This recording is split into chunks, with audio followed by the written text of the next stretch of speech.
People steal, they cheat and lie. All wealth and wonder it will find. Don't they know on the judgment day that you go and suffer will melt away? I'd rather be in a deep dark grave and know that life was almost saved than live in this world in a house of gold. And you're my God, and you're my soul. What good is gold and silver too when your heart's not good and true? Sinner, hear me when I say, fall down on your knees and pray. I'd rather be in a deep dark grave and know that mine was almost saved than to live in this world in a house of gold. And my God, and you my soul. Jesus died there on the cross, so this world would not be lost. Sinner, hear me now when I say, for someday you have to pay. I'd rather be in a deep dark grave and know that life was always saved than to live in this world in a house of gold. And my God, and you my soul, and to live in this world in a house of gold. And my God, and lose my soul, and lose my soul.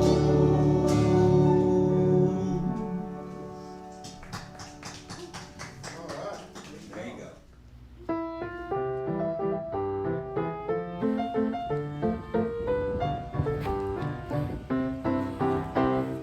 Shaman, What? Shaman, So, what are you doing? don't bother me now, brother. I'm chasing squirrels, can't you see? Chasing squirrels? Chasing squirrel. Where'd he go? Shaman, you're too slow to catch a cold. You can't catch a squirrel. I catch a squirrel. Did I say anything about catching squirrels? What would I do with a squirrel? I don't want to catch a squirrel. Well, if you don't want to catch them, why are you chasing them? Off, Shaw. I'm trying to chase them off. They've got 100,000 squirrels here. There's just too many of them. Shaw, look up. What do you see? I see clouds. Yes. There's a mockingbird. Yes. There goes another jet. Yes. What about the tree, Shaw? The tree. It's an oak tree. No, it's a pecan tree. You see anything missing? It looks normal to me. Shaw, look down. Yeah.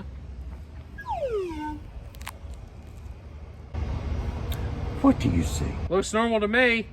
Well, isn't there something that should be in the tree and below the tree? Pecan tree, A pecan tree? A pecan tree? Pecans? Pecans! Pecans! It's a pecan tree. And it's got, supposed to have, but there ain't never no pecans down here, and ain't no pecans neither. Because of them dang squirrels. But it's not the right season for pecans. But there, it don't matter. Pecans, pecans, it don't matter what season it is. Them squirrels are going to get them no matter what.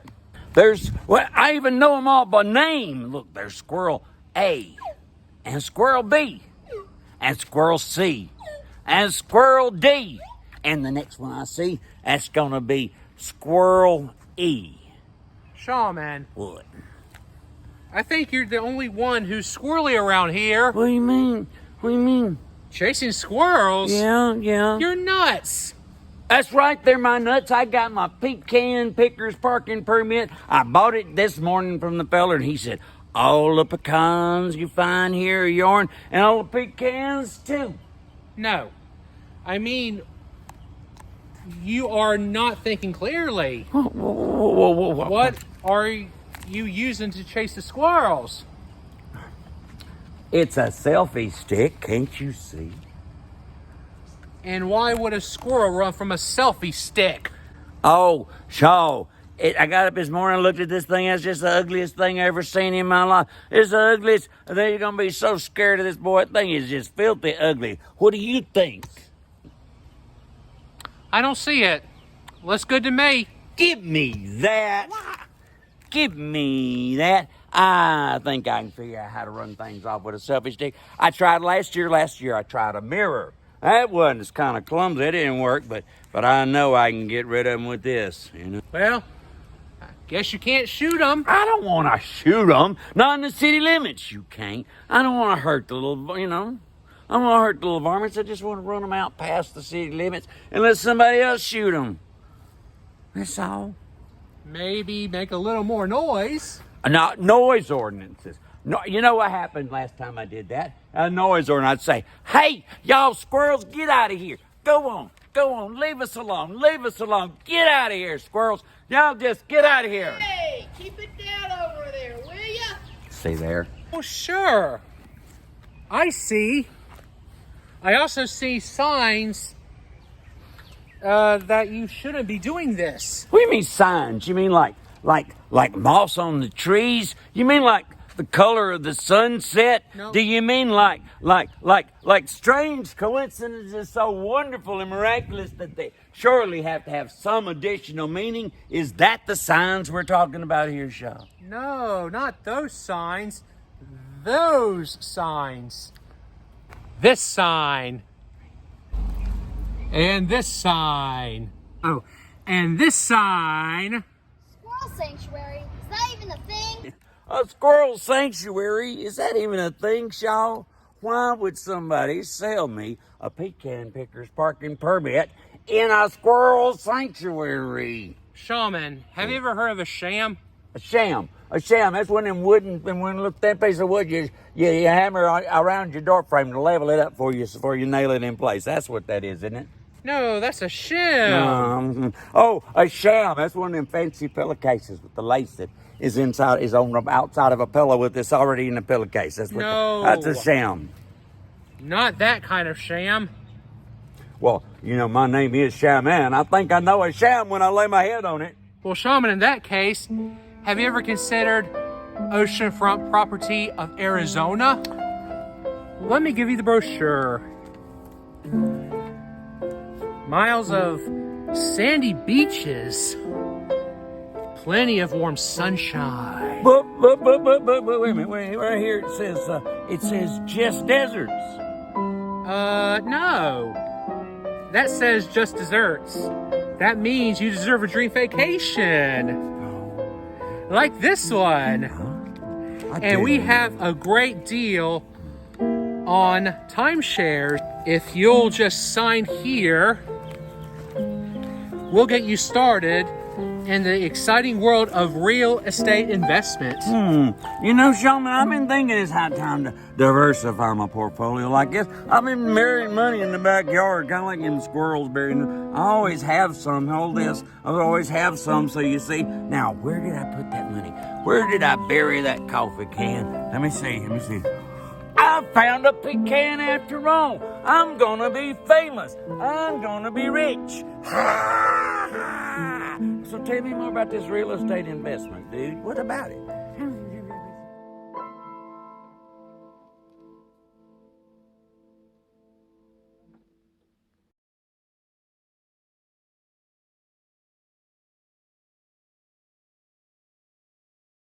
Look, let me tell you.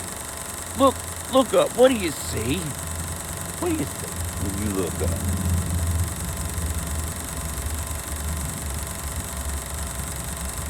I should probably get under a pecan tree before we do that. They cut the pecan trees down. There ain't no pecan trees down here. Oh, untimely death. I get it. All right. So, Vicki, you're an elder, which of course means that you get to do communion. You know, I've been in churches where the pastor never even got to say the words of institution or hand out the bread or the cup. It's not quite that strict here. What do you get out of it when you're serving communion? I always feel like I'm much closer to the Lord in that moment than at any other part of the service, because it's such an important moment that we remember all that was given for us, all of the sacrifice that was given for us, and just how much we're loved. And I can feel the presence of the Lord. It's always a very important time, and I feel very blessed to be able to do that, to be up there serving in that capacity. Shaw, you're a deacon, right? Yes, sir. In addition to many other talents and titles that you have. So you what? And when we're not worried about the pandemic, you're passing trays of communion. Is that right? Yes, sir. What do you see in the faces of people when you're handing out communion?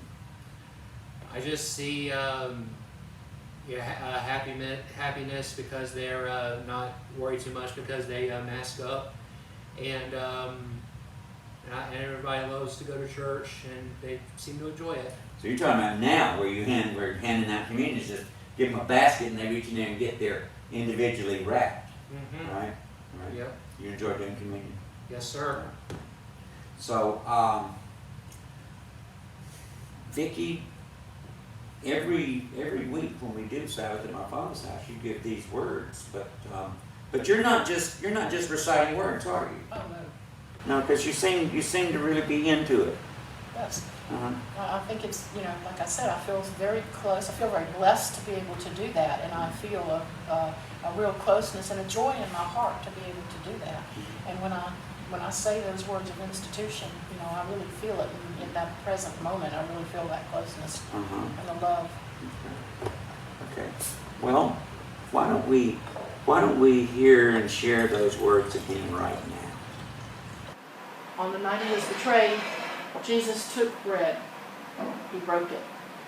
He blessed it. He gave it to his disciples and said, "Take, eat.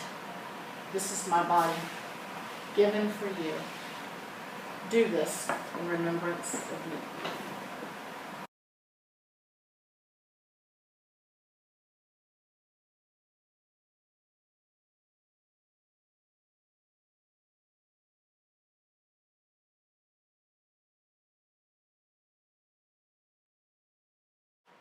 When supper was ended, he took the cup.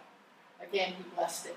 He gave the cup to his disciples and said, "Take, drink, all of you. This is my blood, shed for you and for many for the forgiveness of sins. As often as you drink from this cup, do this in remembrance of me."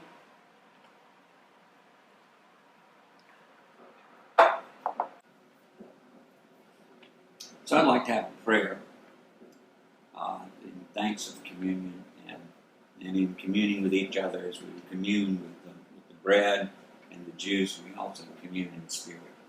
So let's pray. Gracious God, we do thank you that you give us this opportunity to see our friends week after week. Lord, we thank you that you give us a chance to share your love. We thank you, gracious God, that you have given us the freedom to speak your name and to share your love. Lord, I just thank you for each person that watches and each person that helps produce and each person involved in this, Lord. I just pray your richest blessing upon them. And we remember you at this table as we remember the prayer that your Son taught us to pray. Our Father, who art in heaven, hallowed be thy name. Thy kingdom come, thy will be done, on earth as it is in heaven. Give us this day our daily bread, and forgive us our trespasses, as we forgive those who trespass against us. And lead us not into temptation, but deliver us from evil. For thine is the kingdom, and the power, and the glory forever. Amen.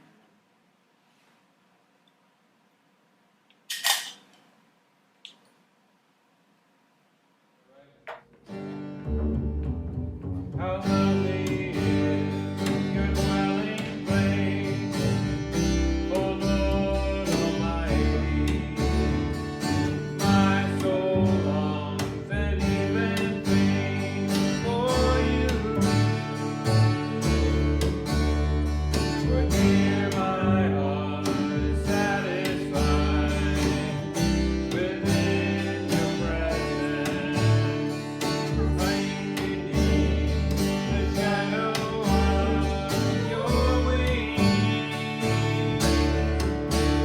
There is one day in your courts, there is one day in your house, there is one day in your courts, 1,000 elsewhere.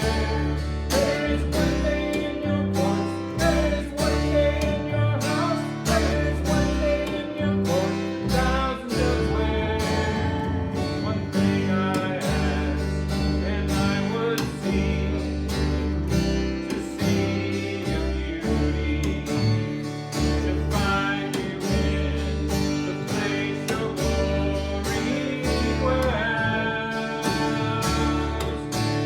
There is one day in your courts, there is one day in your house, there is one day in your courts, 1,000 elsewhere.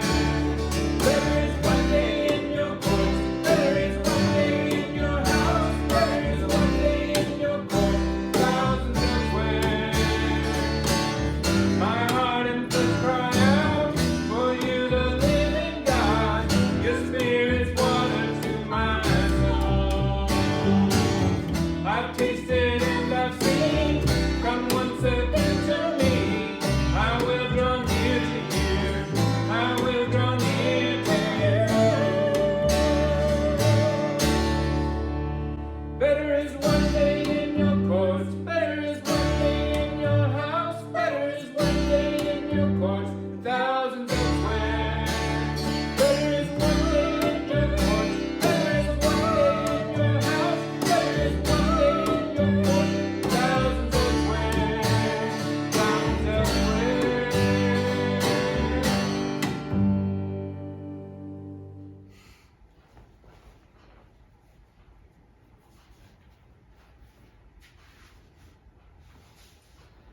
This is the Sea of Galilee. So many important things happen by the sea that we need a small piece of it to help us tell the stories. The sea is a wonderful and strange place. When the wind blows, the sea becomes very rough and wild. And when the wind is calm, the sea is peaceful and still.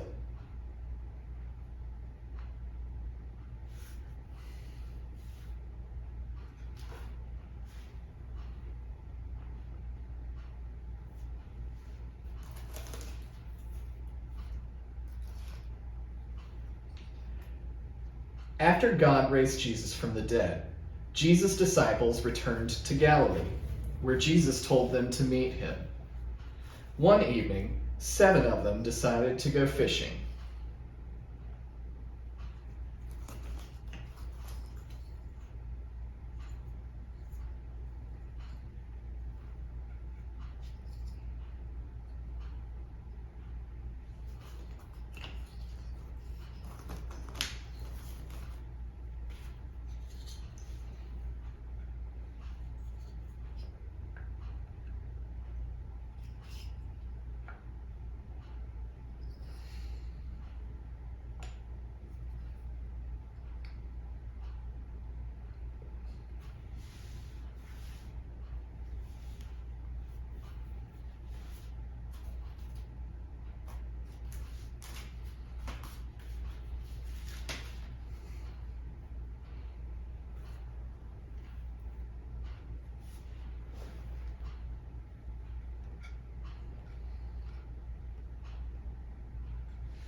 They fished all night,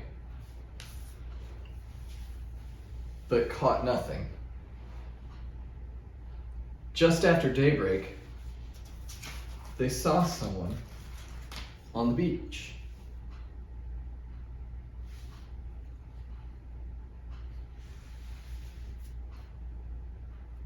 But they couldn't tell who it was.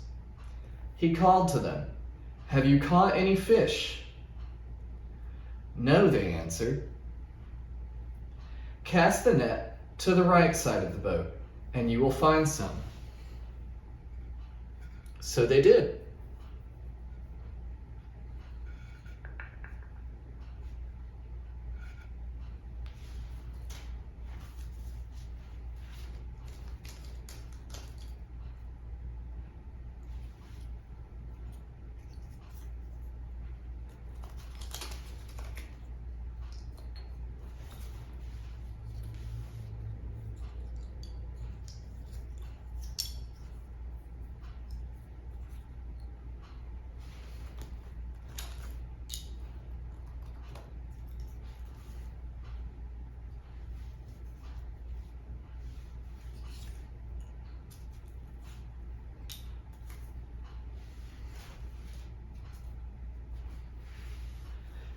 Now there were so many fish. They couldn't pull in the net. Someone said, "It's Jesus." Peter jumped into the water and ran to him.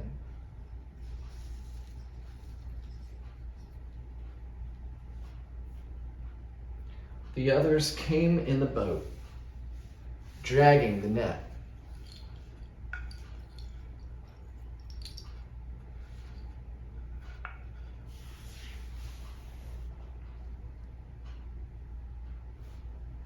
When they came ashore, they saw a charcoal fire,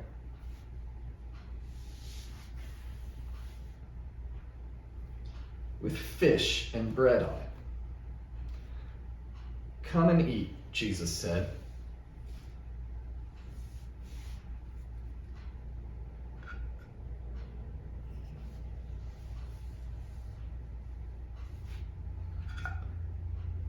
The disciples realized that it was Jesus.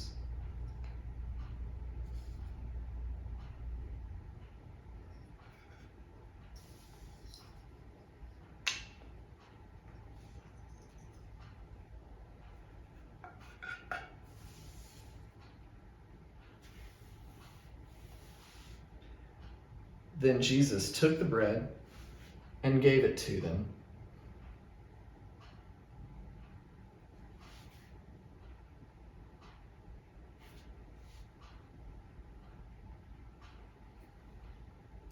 And also the fish.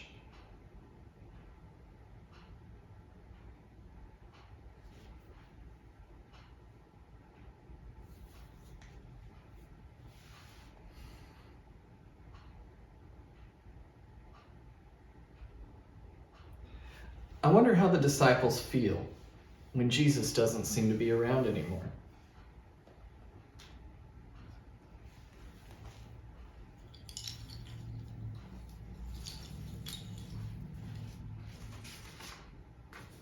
I wonder why they decide to go fishing.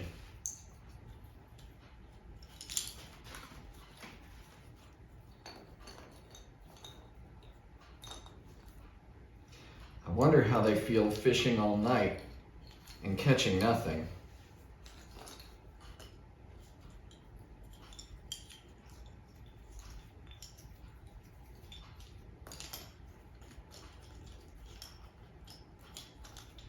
I wonder how the person on the beach knows where the fish are.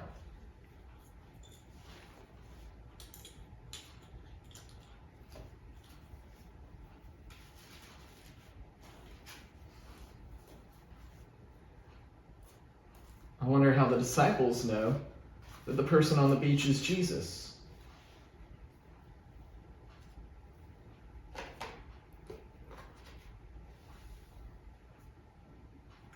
I wonder what the disciples and Jesus are saying to each other.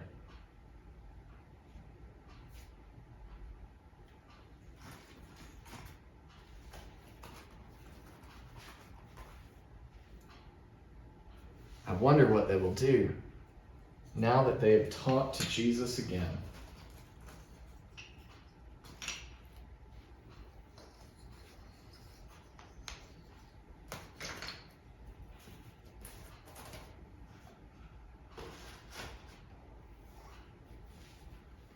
Our story today comes from the Gospel of John, chapter 21, in verses 1 through 13. Afterward, Jesus appeared again to his disciples by the Sea of Galilee. It happened this way. Simon Peter, Thomas, also known as Didymus, Nathanael from Cana in Galilee, the sons of Zebedee, and 2 other disciples were together. "I'm going out to fish," Simon Peter told them, and they said, "We'll go with you." So they went out and got into the boat, but that night they caught nothing. Early in the morning, Jesus stood on the shore, but the disciples did not realize that it was Jesus. He called out to them, "Friends, haven't you any fish?" "No," they answered. He said, "Throw your net on the right side of the boat, and you will find some." When they did, they were unable to haul the net in because of the large number of fish. Then the disciple whom Jesus loved said to Peter, "It is the Lord." As soon as Simon Peter heard him say, "It is the Lord," he wrapped his outer garment around him, for he had taken it off, and jumped into the water. The other disciples followed in the boat, towing the net full of fish, for they were not far from shore, about 100 yards. When they landed, they saw a fire of burning coals there, with fish on it and some bread. Jesus said to them, "Bring some of the fish you have just caught." So Simon Peter climbed back into the boat and dragged the net ashore. It was full of large fish, 153, but even with so many, the net was not torn. Jesus said to them, "Come and have breakfast." None of the disciples dared ask him, "Who are you?" They knew it was the Lord. Jesus came, took the bread and gave it to them, and did the same with the fish. May God add God's blessing to the reading of this scripture. I mean, if we saw a couple. Wait a minute. Well, let's park over here and stop. I see one over there. Okay, let's stop over here. I see 'em. And let's see if we can see if they'll come out. I see one on the ground over there. Yeah. Well, see if you can get him on the camera. Now, I'll show you. The red button on the camera. It's record. The red button's record. Yeah. It's recording now. You've already been recording for a minute. Okay, let's see if you can zoom in on it.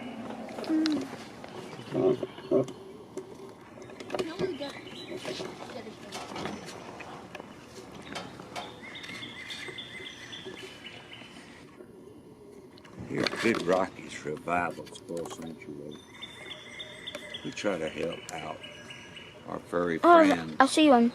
And Okay. how we do that I got it. is we're doing a rescue mission for them squirrely little critters. But you know, some people do not have their best intentions. I got one. Some people do not have their best intentions out. So we got our special crack team here. I got it. Yeah, I got a good close up. You're good. Is he still moving? You got him moving? I want to see him. You got in the way. I see him. Okay.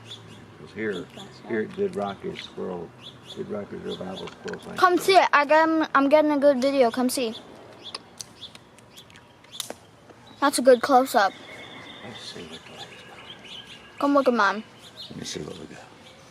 See what we got here. See, there he is. Oh, that is great. Yes, that's exactly what I need. That's exactly right. Oh, I'm so proud. I'm so happy. I'm so delighted with it. That is wonderful. Wonderful footage you got there. We got it now. We got this going on now. Look at there. He's still there.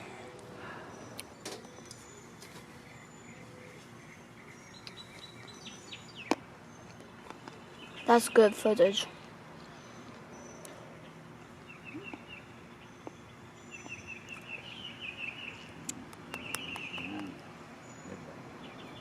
Straight down. You can see him in the camera. That's so good. Such good footage. There's a brave little squirrel over there. Just sitting there.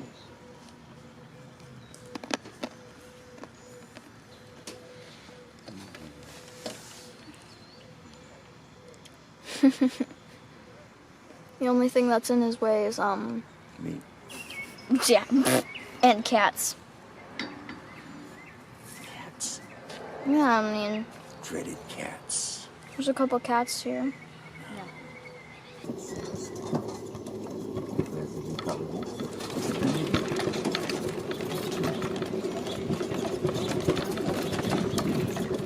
Amen. 21. Indeed.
Is that good? Hey. Okay. Trying to catch some squirrels. Squirrels won't come out very often. I hope I catch some.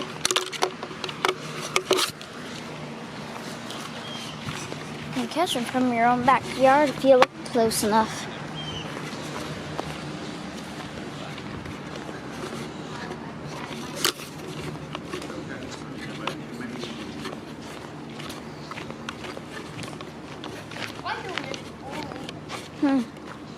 Raw peanuts.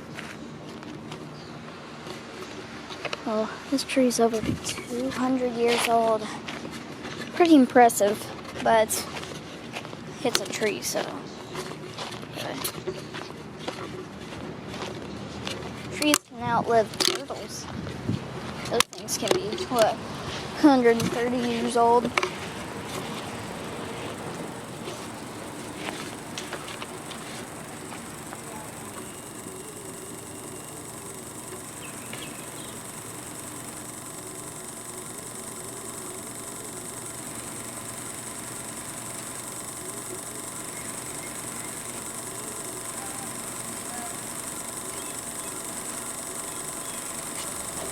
I see it. See him? Can you zoom in? Got to really zoom in. Right? Is he on video? Hold on, I gotta get off.